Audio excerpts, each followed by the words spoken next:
Ladies and gentlemen, welcome back to a brand new video of Tokyo Ghoul War Age. Now, it's been a minute since I last played this game. Not a lot of Tokyo Ghoul stuff going on right now. You know, Reinvoke's gone now, Rebirth's gone, Dark War's what Dark War is. So, unfortunately, War Age is also confirmed to be going away in the middle of January. I believe it's around the 15th or so.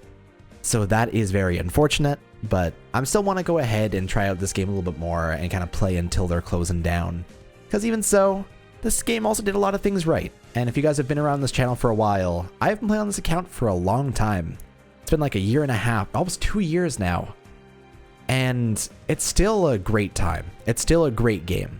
But today we're just going to do a little bit of just gameplay. I have my Eto finally up to gold actually. So we're just going to go and do some like, I don't know, we'll go find out what kinds of stuff we can get done today and just kind of chill with it. I think that the first thing I want to do, let's go do some Battle Royale. So that would be, it's been so long. I actually haven't been playing that much recently, so you have to give me a second. Here we go. So I want to use Toka as my first. I think I'm going to change Devil Ape for Eto, because that sounds good to me. So I'm going to go ahead and do that. And that sounds good for the moment. I just kind of want to go and play some and have a good time with it. Oh, it's late night right now. I'm very sleepy, but I think I'm just in the craving to play some Tokyo Ghoul stuff right now. And Dark War, I don't think I'm going to get back into it. It's not the kind of thing I'm super keen on. So War Age, may as well toss it in and do some chill stuff, you know? This game is one of those things that's always felt comfy to go back on. And it's always felt like it's always going to be here. So it's weird to hear that in January it's just going to be gone as well. I don't know. Apparently there's a new Tokyo Ghoul game that's coming out soon. That's gonna also be a CN game similar to this. It seems to be in a similar style, but it seems to be a bit more, I don't know, fancied up? I don't know how you'd phrase it. Oh, Nashiro actually got me. Damn. Did a good bit of damage to her, but like, she hits hard. Pop this, do the little spin right there, and I'm good to go. Oh, there's a Naki here too. Nashiro's actually coming up here. I'm going to run. Because I know how that works. I'm good on it. Oh, I want that. Big buff, but Naki got it. That's okay. I'm fine with that. I'm going to go ahead and just kind of chill over here. I'm running around with a little mummy girl. She's doing her best. Do this. Do that. I do fear Tokas. That is a fair thing. And so I'm going to just kind of peruse around the area. And have a good time, and do some damage to the stunned girl, of which is, I don't know if she died, she just got teleported away. How strange. I got a healing back right here at least, that's nice. I'm buffed. I'm a buff boy. Hooah! You never expect it. He's never expected it all. I don't know why I said respect, but it's Eto versus Eto. And the thing is, I'm the better one. This Eto is actually super broken. Like, you never actually expect it, but she's way better than the actual other version of her. Just because of how she works, and also the attack buff helps a lot. Oh, tricky. I see you going up here. I'm sorry. I'm just going to kick you a little bit. Thank you. Oh, I'm outie. I'm outie. Let me out. Let me out. Oh, he's stunned so bad. It never ends. I want that defense buff.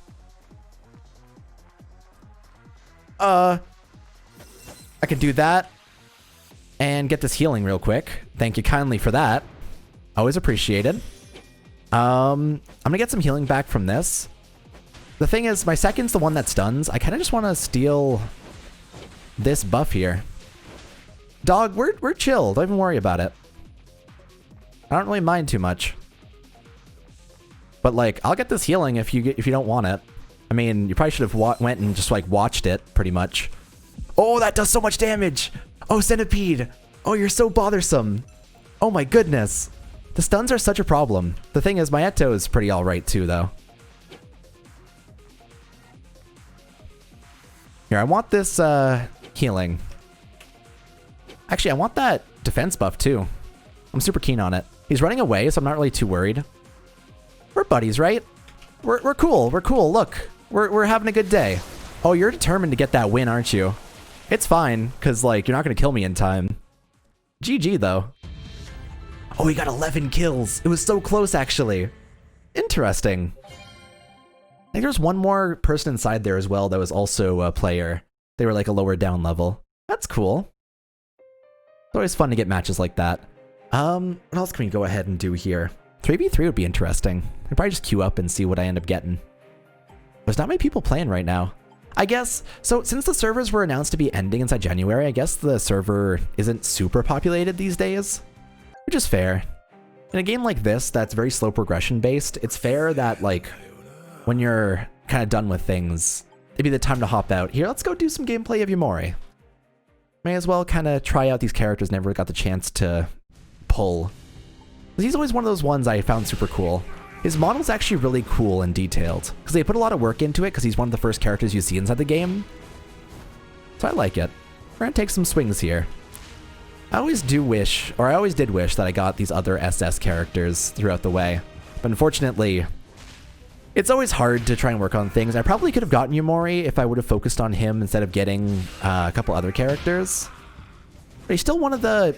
I don't think he's one of the better SS characters inside the game. He's honestly one of the poorer ones from what I remember. Surprisingly, Coffee Coma, the version of Coma of which is like a coffee shop worker, is better than this Yamori. Which, I mean, that's fair. Listen, someone who's hopped up on caffeine is going to do a hell of a lot better than someone who's drinking a bunch of... They're just chugging back all that blood, you know? That's Yamori right there. Alrighty, we'll probably do a Shinohara Arata run here as well. I don't mind it. He has no voice clip, but I'm down for it. Alrighty, let's do it. So we have Big Scream Boys. We have a Big Swing. Oh yeah, so basically this Shinohara is like an upgraded version of Yomo from what I remember. People were talking about how you can do the Yomo strat with like this third strong attack. The barrier goes around him and becomes like the ultimate like taunter pretty much. I probably should have gotten him at some point. Wish we got other characters like the Awakened Aratas, for example, inside this game. That would have been a cool thing. We currently don't really have, aside from... I guess Dark War does have them, doesn't it? Oh my god. I suppress those memories sometimes of like the certain parts of Dark War that got adapted. Yeah, no, we totally have a Shinohara Proto. But like... I don't know. It's not as cool. I would love to have it inside this version where it's like all glowy and fancy. Doesn't have like clipping textures in its entire back. You know, I crack a lot of jokes about Dark War, but like, I had fun with it for when I did enjoy it. The issue is just these days, it stagnated so hard and didn't actually move pretty much anywhere. Orage didn't move that much either, but the base that they have inside Warage was a lot comfier for me, personally. Because Warage has all these different game modes that are all very, very different from what you'd expect. So like, they have PvP, they have this like weird ranking game mode where you fight certain sets of people every day. You have to try and beat them. If you get all 6 wins, you get a Juzo shard, and also you're working towards getting Shinohara SS fragment, which is cool. It's like worth doing. It's kind of like an expulsion, but like a versus type of thing. There's this, which is like a PvP 3v3 type of thing where you can sweep every day. And like, this is the kind of stuff that's missing from Dark War, I think, for me. The difference in gameplay, aside from just go and grind out this thing, increase your power, and maybe go do a PvP. Battle Royale is also a really big deal. Like this one I found super fun. I don't know, it's a matter of... I also don't think that Dark War should have been the one that survived out of the 3 games we currently have available. Just genuinely, here, let's go do another Battle Royale here. Out of the Tokyo Ghoul games that were available, the one that I expected to go first was actually Dark War. So the fact that Dark War... I don't know if it started before Warage as well. I think it might have started around the same time. But it's outliving Warage as well. That is definitely a thing. I respect it, you know. If they can stay in business, that's how it goes. Warage, though, it's just... variance in gameplay makes the experience a lot more fun for me personally. And I think that's not... it's not exactly a new concept. Saying that there are more different types of gameplay that are interesting just makes for good content. Granted, you can go in the wrong direction and make like a conflict, for example, inside Reinvoke. That's a rare instance. Typically, whenever you add more game modes similar to what it already is, but just add it as like a battle royale like this, Or like you add a like a tower game mode would have worked well for Rebirth. Or even, see, Dark War has Coakley, and Coakley is very similar to that, where you kind of beat level by level and go through this entire tower over the process of your time playing the game, which works really well. Would have been cool for Reinvoke to have that. Like Dark War, it has those moments of like alright game modes, but even so, it's basically just powering through with your high numbers. I just like, I like games that do different things. That's why I like so the current game I'm hooked on at the moment is World Flipper. I've been playing a lot of it, like on the bus, for example, and playing a lot of Legends as well. World Flipper is a pinball gacha game made by Cygames, the developers of Dragalia Lost and Grand Blue Fantasy, of which is an 8-bit pinball gacha where you pull for characters and it's like an RPG-style pinball machine. And you fight enemies by hitting them with your pegs at the bottom of the screen. Your characters are always falling downwards. It's super interesting. And off of the start, it already has a really good concept behind it. It's just a matter of them following through with more content. And that's a really good place to be in. That's like a really comfy place to go ahead and exist. And games that drop like that drop with like a very clear vision when it first comes out, are the ones that usually last longer for me as well. So, for example, for me right now, an issue I'm running into is...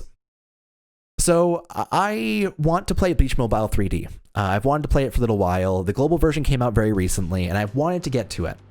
But because of how it's set up, and because of how the mechanics work, the game is very focused on slow progression day by day, and like increasing this number, and getting this gear, and slowly working things up step by step like that.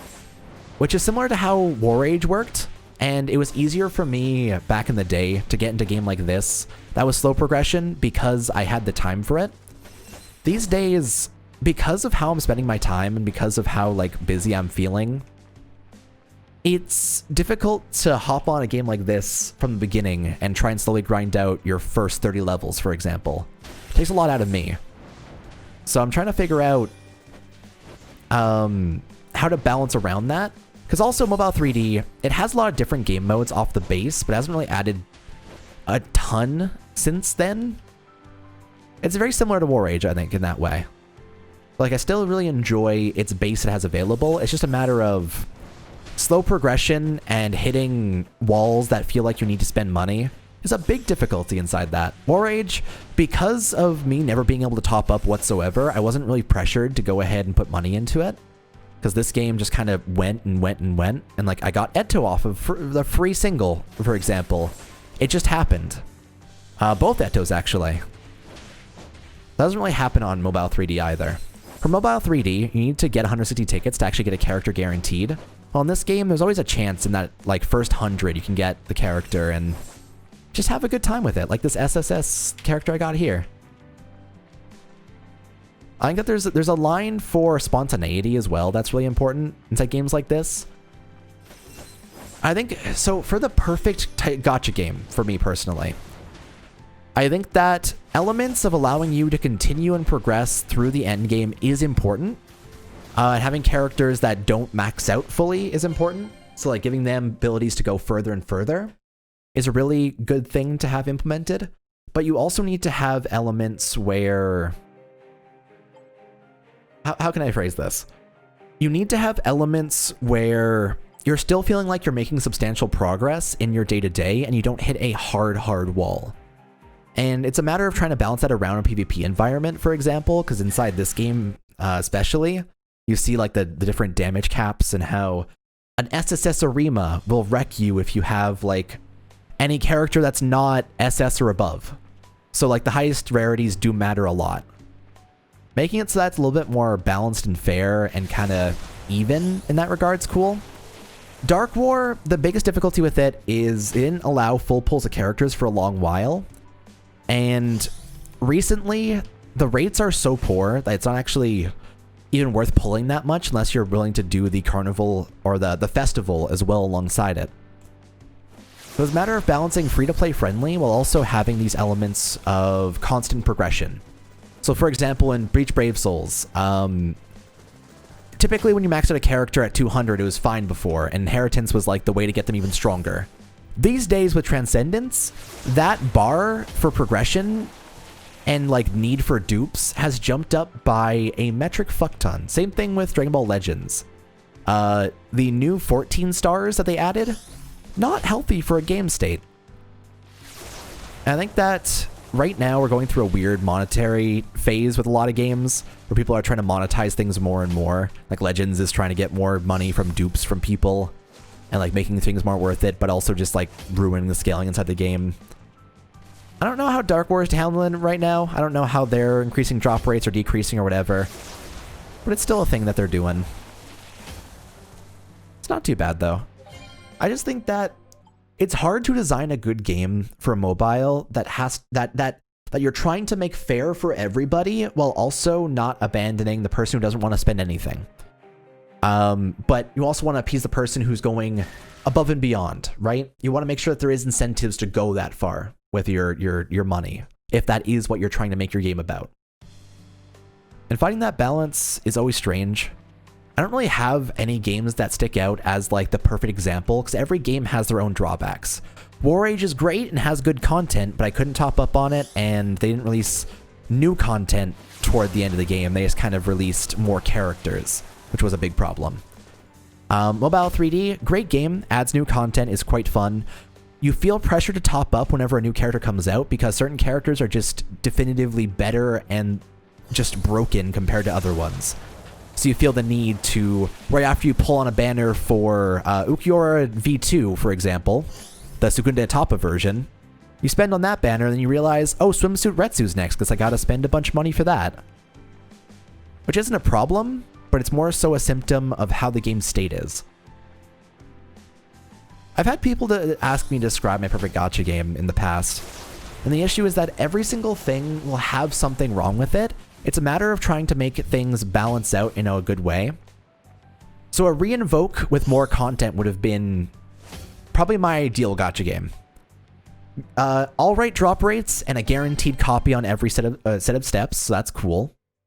Easy to grind, and you can get free-to-play currency pretty easily. The issue is they didn't need to make it as easy to get currency as it was. They would have had more incentive to top up if they would have, like, they could have played around with it a little bit. And if they would have had more content, it would have felt more incentive to actually spend on it as well. So it's a matter of you need to have a good foundation, as well as expand that foundation as you go to be able to make it worthwhile. And that's kind of what makes a game good. But it's so broad in that regard when I say it like that, that you can pretty much put that, attribute that to anything. Just saying a game needs to be expanded upon after being released isn't really a great answer. I think it's a matter of making meaningful content that keeps the game interesting, as well as having elements that make the layman that doesn't want to top up, as well as the person that wants to top up a bunch, both happy. Which, I mean, the Legends update may have done that, but the issue is that the barrier between a 5-star random movie Goku and a 14-star Super Vegito, like, it's too big of a barrier. And if you're doing a PvP environment, having that big of a barrier will get people away from your game. So it's finding that sweet spot. I don't really know any games that have found that just yet. Natsu no Taizai does a great job of making the end game worth it and making PvP. In order to compete with people, you need to spend on costumes and kind of work on that. But it's not too hard to stay competitive as long as you're playing the game actively. Granted, I don't really play the game too competitively in this case right now for Natsu no Taizai, but it's still a good example of it. It's free to play friendly. You can get 60 gems a week off of grinding PvP properly. Every week, you get a free SSR, and you'll get a copy of every SSR inside the game eventually.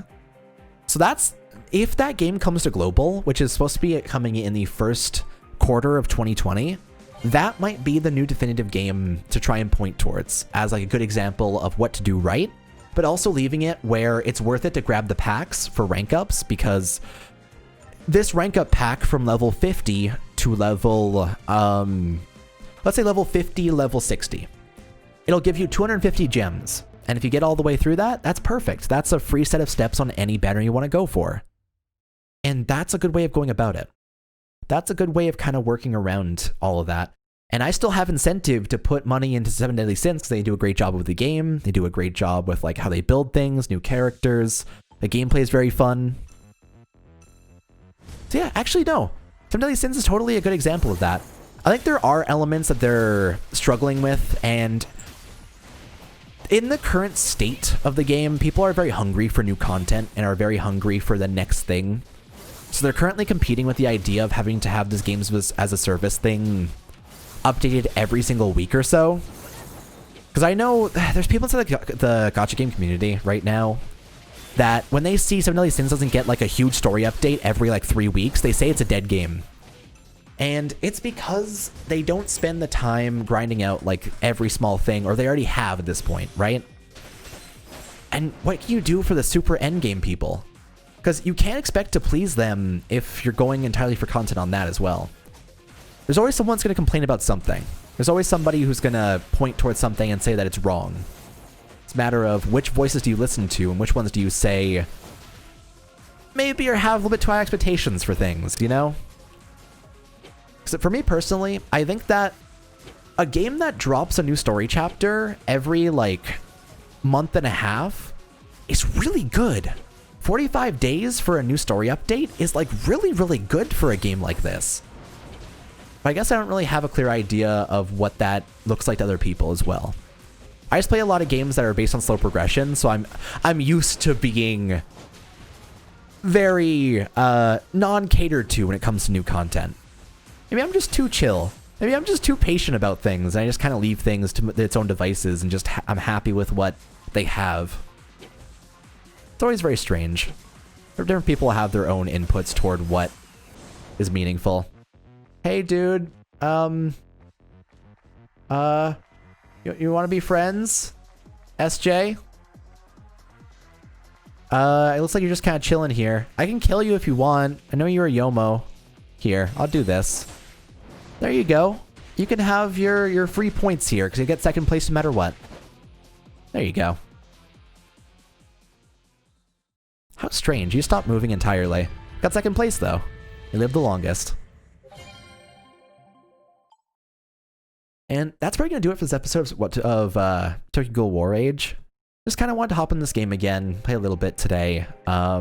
January, toward the middle of the month, is when the game is going to be going away properly, so I'll probably try and do, I don't know, another video before then, see if I can get any other characters I can showcase or anything. Oh, you know what there is?